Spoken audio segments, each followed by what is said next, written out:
놀라운 은혜로 다하여 주시옵소서. 예수님 이름으로 기도합니다. 아멘. 우리 하나님 말씀 보겠습니다. 베드로전서입니다. 5장 5절에서 6절입니다.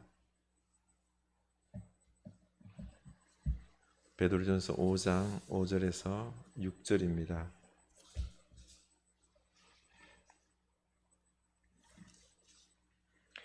(382면) 신약성경 382면 베드로전서 5장 5절에서 6절입니다.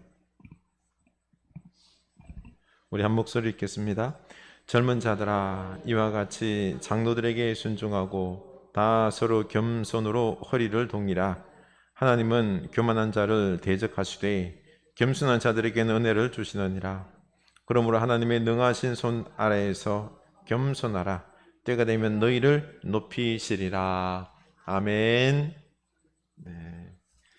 이 말씀처럼 우리 서로 복종할 수 있기를 원합니다. 겸손함으로 서로 복종합시다. 네.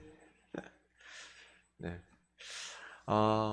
며칠 전에 저기 노트북이 화면이 고장이 났습니다. 그래서 테크노마트 수리점에 맡기려고 갔는데 그 이레 컴퓨터, 이 여호와 이레 믿음의 기업인 것 같아서 그래 이 집에 좀 이윤을 남기게 그렇죠 해주고 싶어서 맡겼습니다. 사장님께서 노트북 화면을 보더니 목사님이시네요 라고 하시더군요. 그러면서 당신의 아들은 청신대 신대원생이래요. 그러면서 장황하게 자기 이야기를 하기 시작하는데 제가 참 아드님이 이 목회의 길 험한 길을 가시려고 하네요 그랬더니 아니에요, 절대로 힘든 길이 아니에요. 저는 힘든 길이라고 생각 안 합니다. 속으로 이분이 참 신앙이 좋으신 분이구나, 진짜 그럴까, 무슨 생각이실까 했는데 하시는 말씀이 작년에 장모님과 어머님 그 두 분을 동시에 천국에 보내드리고는 많은 어떤 마음의 변화가 있었는가 봅니다. 그 와중에 어려운 와중에 그 점포 옆에 몇 개 있던 것 두 칸을 더 합해서 확장을 한 것 같아요. 하나님의 은혜다라고 감사하더군요. 그리고는 이 사업장이 자기 명의로 되어 있는 게 아니라 신학하는 아들 명의로 되어 있다는 거예요. 그리고는 요즘 장사가 좀 잘 된다고, 그래서 수익이 꽤 있다라고 말씀하시면서 하는 말이, 목사라고 공색하게 살라는 법은 없잖아요. 우리 아들은 이 컴퓨터 이런 것들을 통해서 풍성한 목회, 컴퓨터로 뭐 이런 것들로 선교도 하고 부자 목회를 하게 할 것입니다 라고 이렇게 말을 장황하게 하는 거예요. 그래서 결론은 이 목회를 돈과 부위에 쌓겠다는 것인데, 그래서 집사님, 부자는요 많이 쌓는 사람이 부자가 아니에요. 부자는 잘 나누어 주는 사람이, 하나님의 축복을 많이 나누어 준 사람이 부자입니다. 그리고 많이 벌어서 쌓다 보면은 돈을 사랑하게 됩니다. 그 돈이 부가 자칫 우상이 될 위험이 있지요. 그래서 많이 나누어 주세요. 하나님이 기뻐하실 것입니다 하고는 그냥 와버렸습니다. 사람은 안 바뀌나요? 이 두 어머님을 보내면서 인생이라는 게 그렇죠, 돈과 물질이 이 세상에 다가 아니라 저 영원한 천국, 하나님의 나라, 거룩한 것, 진리, 사랑, 영적인 것을 추구해야 되는데 사랑과 섬김에 있는 교회 공동체를 추구해야 되는데 그렇지가 않습니다. 어저께 그 순복음교회를 설립하신 우리 조영기 목사님께서 별세하셨죠. 한국교회 부흥에 한 획을 그은 분이십니다. 참 능력 있는 목사님이셨습니다. 그런데 말년에 이 돈 문제 또 자식 문제로 참 마음고생을 많이 하셨죠. 삼박자 구원 축복을 주장하셨어요. 영혼 구원, 물질 축복, 건강 축복, 이 세 가지의 구원과 축복을 받아야지 진짜로 잘 예수 믿는 사람이다라고 말했는데 많은 비판을 받긴 하죠. 요한 3서 2절이죠. 사랑하는 자야, 내 영혼이 잘된 같이 내가 범사에 잘되고 강건하기를 내가 강구하노라. 이 말씀을 이용하면서 이 조영기 목사님은 내 영혼이 잘된 같이 영혼군, 범사에 잘되고 물질 축복 구원, 그리고 강건하기를 건강의 축복을, 이런 세 가지 구원을 받으라고 말했는데요. 그러다 보니까 이 한국교회 교인들이 이런 바람이 불면서 머릿속에 물질 축복, 돈으로 가득 차고 하는 이런 안타까운 일들도 벌어졌습니다. 그런데 우리 신앙의 중심은 뭐지요? 하나님 사랑과 이웃 사랑입니다. 요한복음 3장 16절에 하나님 사랑 나와 있죠. 우리 너무 잘 알죠, 그렇죠? 하나님이 세상을 이처럼 사랑하사 독생자를 주셨으니 이는 그를 믿는 자마다 멸망하지 않고 영생을 얻게 하려 하심이니라. 아멘. 이렇게 우리를 사랑하셔서 세상을 구원하시기 위하여 독생자를 아낌없이 주신 그 사랑, 그 사랑으로 우리가 구원받았지 않습니까? 우리는 이 사랑에 감사하며 영광을 돌려야 하고요. 그리고 요한일서 3장 16절, 그가 우리를 위하여 목숨을 버리셨으니 우리가 이로써 사랑을 알고 우리도 형제들을 위하여 목숨을 버리는 것이 마땅하니라. 아멘. 예수님께서 아낌없이 주신 그 십자가 사랑을 우리가 알고 이제는 그 사랑으로 다른 사람들을 섬기는 것이, 이게 바로 신앙이다라는 것입니다. 요한복음 3장 16절만 좋아하셔도 안 돼요. 요한일서 3장 16절도 예수님의 십자가 그 사랑 얼마나 귀한 사랑이에요, 그렇죠? 내가 받았으니 나도 그 사랑으로 형제를 사랑하는 거죠. 기독교는 여러분 사랑의 종교입니다. 사랑을 빼면은 아무것도 없습니다. 사랑하기 때문에 우리가 구원받은 것입니다. 예수님께서 사랑하기 때문에 십자가에 죽으신 것입니다. 그 사랑으로 우리가 또 사랑하는 것이, 이게 뭐죠? 믿음인 것입니다. 다른 게 믿음이 아닙니다. 그래서 교회는 사랑 전문가들이 참 많아야 됩니다. 교회 안에는 부자들이 많아야 되는 게 아니고요, 사랑 전문가들이 많아야 됩니다. 어떻습니까? 나는 사랑 전문가입니까? 한번 물어봅시다. 우리 많이 회개해야 되겠죠? 저도 회개해야 됩니다. 사랑이 없다, 그러면 우리는 잘 못 믿고 있는 것입니다. 우리는 사랑 전문가가 아니라 사랑할 줄을 잘 모릅니다. 그래서 주님은 교회 공동체를 주시면서 그 안에서 사랑을 배우고 훈련 받으라고 이 교회 공동체를 주신 것입니다.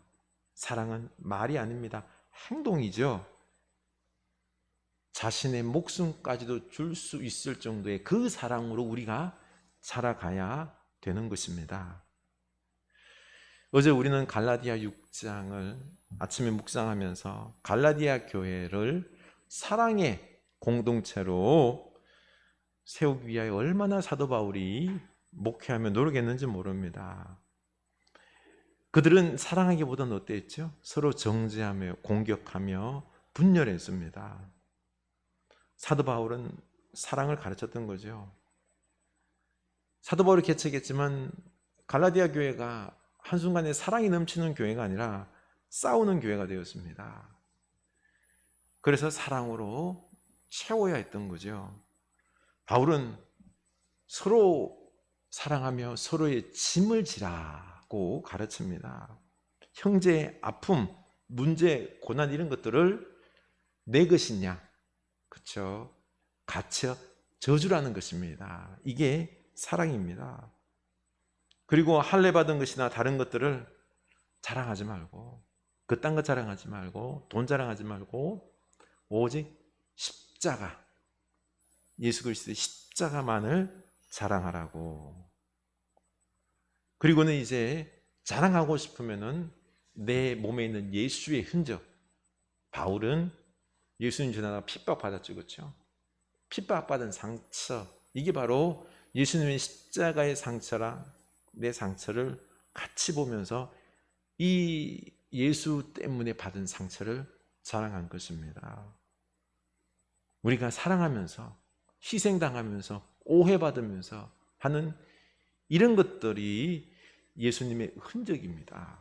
이런 것들 우리 자랑하라는 거죠. 그래서 사도 바울은 갈라디아 교인들을 사랑하는 마음으로 가르치기도 하고 책망하기도 하고 또 축복하면서 이렇게 사랑으로 세워가기를 원했던 것입니다. 우리도 이런 사랑으로 우리 교회 가정을 세워야 될 줄로 압니다. 그런데 안타까운 게 오늘날은 이 사랑의 진리에 대해서 중요하게 생각하지 않습니다. 그래서 많은 기도 제목들이 있지만 그렇죠. 목사님 사랑할 수 있게 해 주십시오라는 어떤 기도 제목을 거의 들어본 적이 없습니다. 돈 문제나 이런 가지고 기도 제목을 부탁하는데, 그런데 우리의 기도 제목 중에서 제일 앞에 있어야 될 게 사랑입니다. 어떤 부모님들은 자기 자식이 학교에 가가지고 뭐 친구 도와주고, 그리고 오늘 누가 어떻게 힘들어서 내가 좀 도와줬다 그러면은 너 너무 잘했다 칭찬 안 해요. 다음부터는 하지 말아라. 너에게 이익이 1도 안 되기 때문에 돕지 말라는 것입니다. 이런 경우가 많다고 합니다. 오늘날 우리 시대는요, 사랑 이런 것들은 다 하찮게 생각합니다. 그러다 보니 안 그래도 우리가 참 죄인인데 사랑할 줄도 모르고 섬길 줄도 모르는 우리들의 모습. 그래서 우리는 열심히 교회 안에서 사랑과 섬김을 배워야 하겠죠. 그래서 예수님은 12제자를 데리고 3년 동안 그렇게나 열심히 사랑과 섬김을 제자들에게 가르쳤습니다. 예수님은 3년 동안 목회하면서 교인들 몇 명 두셨죠? 12명 두셨습니다. 대형교회 목사님 오늘날 비하면요, 참 목회 너무 못하신 거죠. 핵심 교인 이 12명만 옆에 두고 제자를 키우기 위해서 제자들을 또 섬기고 또 섬기고 사랑하면서 모범을 보여주셨습니다. 그렇게 열심히 하셨는데도 한 명, 가룟 유다는 탈락되었죠. 참 마음이 아프죠. 예수님께서 가르치실 때 뭐 5천 명도 들었어요, 그렇죠? 7천 명도 듣고 떡 먹고 했지만 그 사람들은 떡 먹는 것에 관심이 있었지 다 집에 갔잖아요, 그렇죠? 예수님의 교인은 12명, 제자들에게만 예수님은 온 신경을 썼고 열심을 다해서 그들을 섬겼던 것입니다. 우리도 이 예수님의 십자가 사랑을 배워서 사랑하는 성도가 되어야겠습니다. 그러고 보니까 교회에서 그렇죠, 성도 12명이 사랑으로 충만하면은 목회 성공한 거예요. 120명, 1200명 교인이다. 이게 성공한 게 아니라 예수님을 보면은 12명이라도 사랑스러운, 사랑이 충만한 제자로 키웠느냐 하면은 참 주님께 칭찬받는 목회가 될 수 있는 것입니다. 그런데 이게 쉬울까요? 어렵습니다. 예수님께서 제자들을 불러놓고 이렇게 말씀하셨죠. 마태복음 20장 26절 이하에 보면은 너희 중에 그렇지 않아야 하나니 너희 중에 누구든지 크고자 하는 자는 너희를 섬기는 자가 되고 너희 중에 누구든지 어뜸이 되고자 하는 자는 너희의 종이 되어야 하리라. 인자가 온 것은 섬김을 받으려 함이 아니라 도리어 섬기려 하고 자기 목숨을 많은 사람의 대속물로 주려 함이니라. 아멘. 너희들은 세상 사람들과 같지 않아야 된다라고 강조하셨죠. 세상은 뭐죠? 돈과 권력과 힘을 가지고 위에서 없는 사람을 막 내리 누리고 굴림하고 이용하고 착취하는 것입니다. 이렇게 세상의 리더십이라는 것은 자기 욕심과 유익을 따라서 마구 마음대로 사람들을 부리는 것입니다. 늘 약자들은 고통을 당할 수밖에 없는 거죠. 갑질하지 말라는 것입니다. 그래도 오늘날에는요, 갑질하지 말라는데도 갑질이 유행이 되어 있죠. 교회 안에서도 이제 크고자 하는 자, 직분자가 되려고 하는 자는 낮아져서 섬기는 자가 되어야 하고 으뜸이 되고자 하는 자는 종이 되어야 한다라고, 섬겨야 한다고 혼신의 힘을 다해서 이걸 감당하라는 것입니다.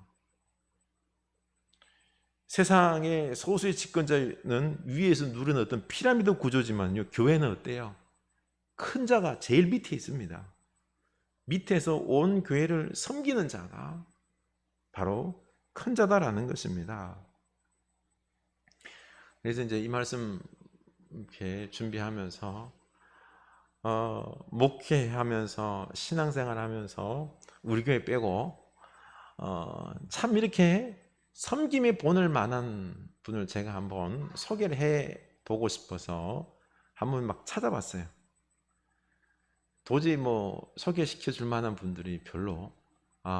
정릉교회 있을 때 김능자 장로님이라 여자 장로님 계셨는데요, 참 이분은 신장투석하면서 너무 교인들을 잘 섬겼습니다.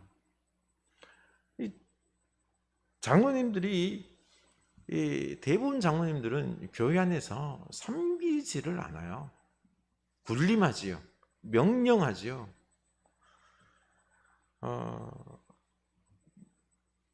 세상 사람들보다 못한 장로들도 숱하게 왔습니다. 교회를 사업장처럼 운영하려고 교회를 쪼개서 나간 장로도 있어요. 나쁜 짓은 다 하고요, 결국 쪼개서 나갔는데 교회가 성장이 안 해요. 교회가 성장 안 하니까 담임 목사를 쫓아내요. 근데 이 교회의 제일 큰 문제는 누구죠? 담임 목사 아니고 그 장로예요. 근데 몰라요. 예수님께서는 당신의 몸을 십자가에서 깨지면서 우리를 섬기셨습니다. 그러고 보니 사랑과 섬김이라는 것은 자기를 깨는 겁니다. 우리는 원래 그렇죠, 죄인이고 하기 때문에 또 세상 속에서 이렇게 군림하려는 것들이 보고 몸에 배었기 때문에 다른 사람 섬길 수 있어요? 사랑하는 거 자연적으로는 절대로 안 나와요. 내가 깨야 되는 것입니다. 그냥 말로 번지르하게 끝내는 그런 게 아니라 가난하고 나약한 영혼을 사랑하고 그리고 섬기기 위해서 철저하게 나를 자꾸 깨야 되는 겁니다. 깬다는 건 아픈 거잖아요, 그렇죠?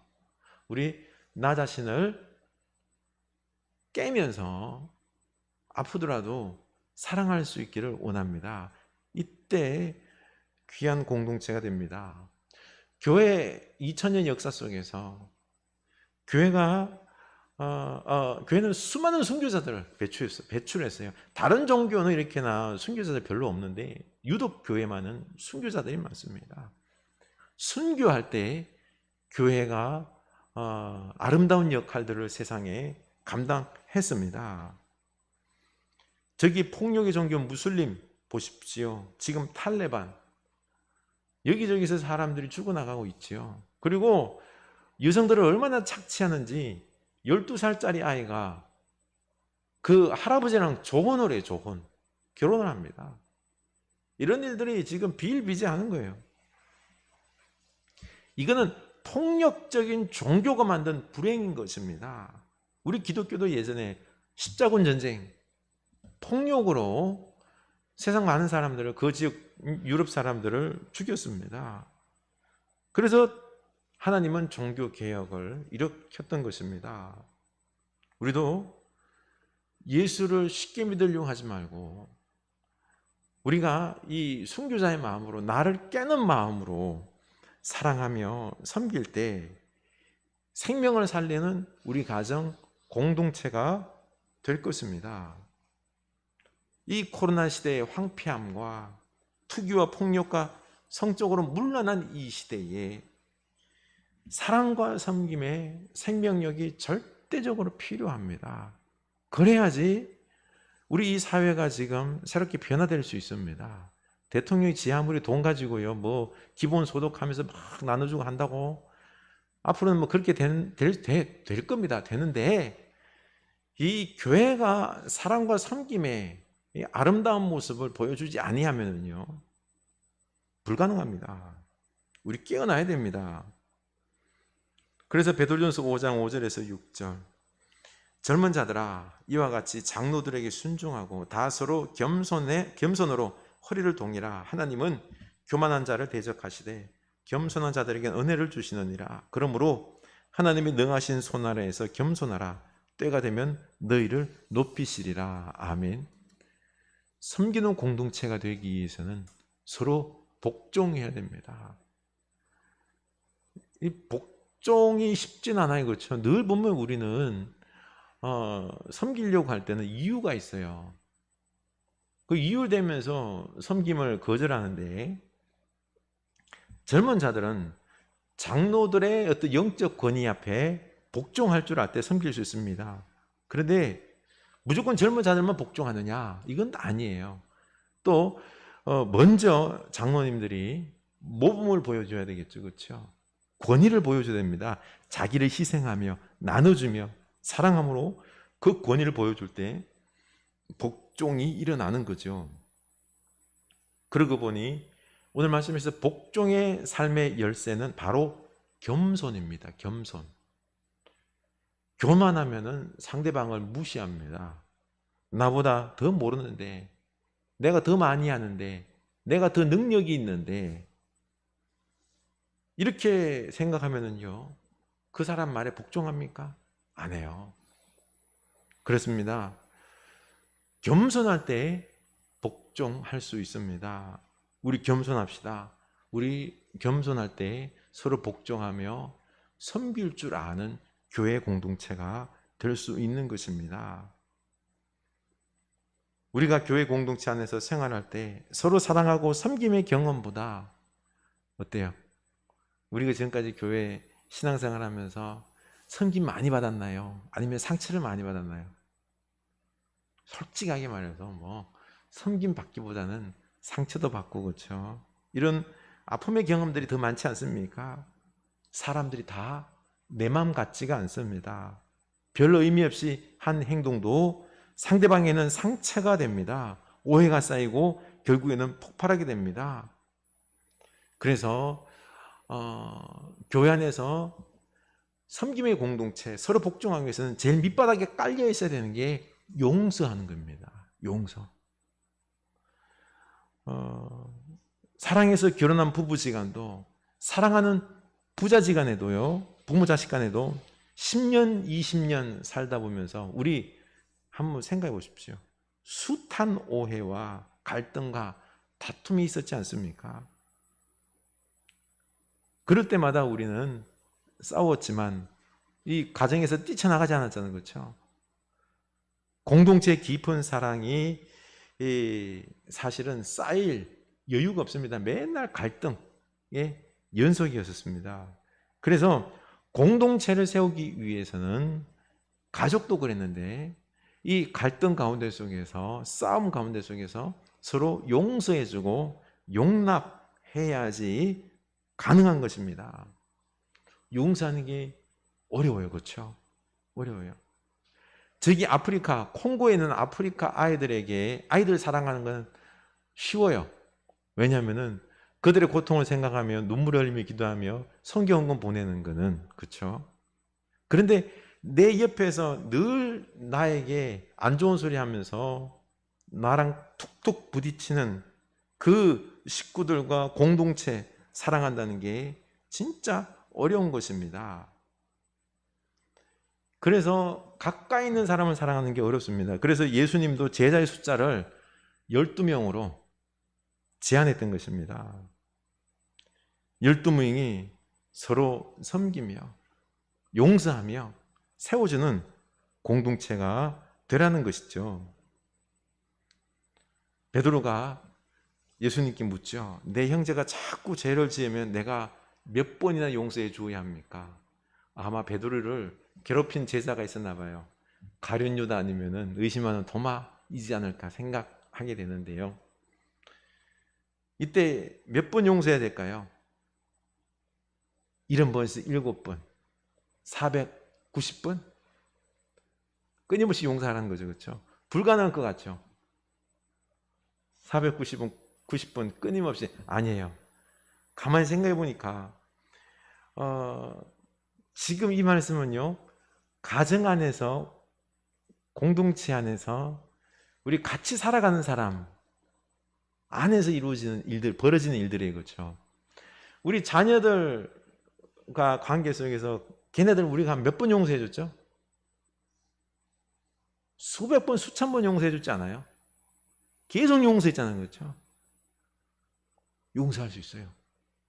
아니, 우리는 지금 용서하고 있고요. 용서할 때 그 가정이 세워질 수 있는 것입니다.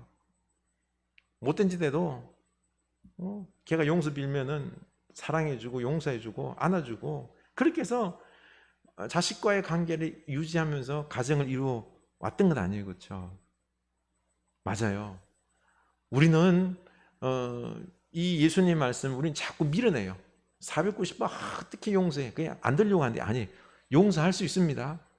이게 잘게 해서 하나하나 용서하면 용서하는데 용서 안 하기 시작하면요. 하나, 둘, 셋, 넷 쌓이기 시작하면 용서가 돼요? 안 돼요? 용서 안 돼요. 제가 보니까 막 쌓아놓으면 용서가 안 돼요. 저도 안 돼요. 이게 쌓지 말고 용서를 빨리빨리 하면은 용서할 수 있는 것입니다. 우리 가정 안에서 공동체 안에서 다 서로 순간순간마다 용서하면서 그러면서 사랑과 섬김의 공동체를 이룰 수 있기를 원합니다. 이걸 우리가 이제는 해야 되는 것입니다. 이제 서로 용서하며 성령님께서 주신 은사로 서로 섬기며 공동체로 세워 나가는 것입니다. 고린도전서 12장 7절에 보면은 각 사람에게 성령을 나타내시면 유익하게 하려 하심이라. 어떤 사람에게는 성령으로 말미암아 지혜의 말씀을, 어떤 사람에게는 같은 성령을 따라 지식의 말씀을. 여기서 유익은 공동의 유익을 말합니다. 교회의 유익을 말하는 거죠. 그래서 성령님께서는 교회를 세우기 위해서 뭘 주셨어요? 은사를 우리에게 주셨던 것입니다. 말씀의 은사, 지식과 지혜의 은사, 병 고치는 은사, 예언 기적을 행하는 은사, 구제, 섬김, 여러 은사들을 주십니다. 이 은사로 공동체를 세우라는 것이죠. 우리가 공동체를 섬기려 하지 않고 있으니 성령님께서도 이 은사를 우리에게 주실 수 없습니다. 우리 이제 공동체를 섬기려는 마음을 우리가 결단할 수 있기를 원합니다. 그러면은 성령님께서 우리에게 은사를 주십니다. 이 은사로 서로 섬기다 보면은 우리가 그 공동체 안에서 세워져 나갑니다. 풍성함이 있고요, 사랑함이 있고요, 서로가 서로를 살리고 교회뿐만 아니라 우리 가정, 우리 이웃들도 살리는 우리 생명의 풍성한 공동체가 될 줄로 압니다. 오늘 우리 결단합시다.